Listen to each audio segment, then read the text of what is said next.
Hello guys, England vs India second test டே 3 என்ன சுவாரஸ்யமான விஷயம் நடந்துக்கு தான் பார்க்க போறோம். வாங்க பார்க்கலாம். டே 3 ஆரம்பத்திலேயே சிராஜ் அவரோட பவுலிங்ல ரூட் மற்றும் Ben Stokes back to back கிட்டாங்க.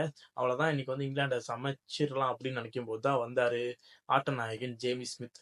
அவர் வந்ததுக்கு அப்புறம் இந்தியன் பவுலர்ஸ் எல்லாம் கவுண்டர் அட்டாக் அடிக்க ஆரம்பிச்சாரு. 4-6 அப்படி இப்படி வல்லாசி 80 பால்ல செஞ்சுரி போட்டாரு. அசத்தலான செஞ்சுரி, வேற லெவல் இருந்துச்சு.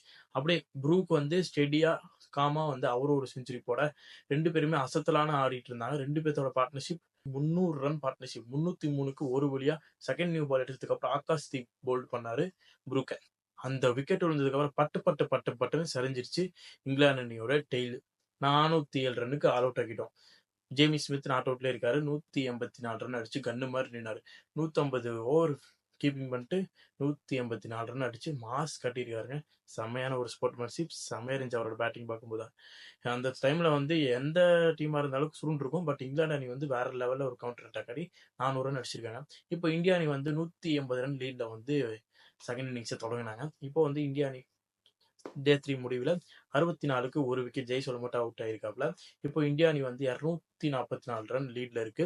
ஓகே, இப்போ இங்கிலாந்துக்கு எவ்வளவு ரன் டார்கெட் கொடுத்தா இந்தியா அணி ஜெயிக்க முடியும் அப்படின்னு கேட்டீங்கன்னா, ஒரு 500-550க்கு மேல கொடுத்தா நல்லா இருக்கும்.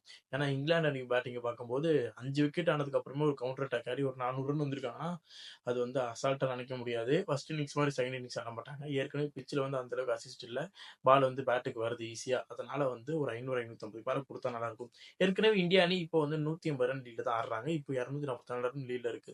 அப்படியே வந்து ஒரு 300-350 400 ரன் அடிச்சு டிக்ளேர் பண்ணிட்டா நல்லா இருக்கும்.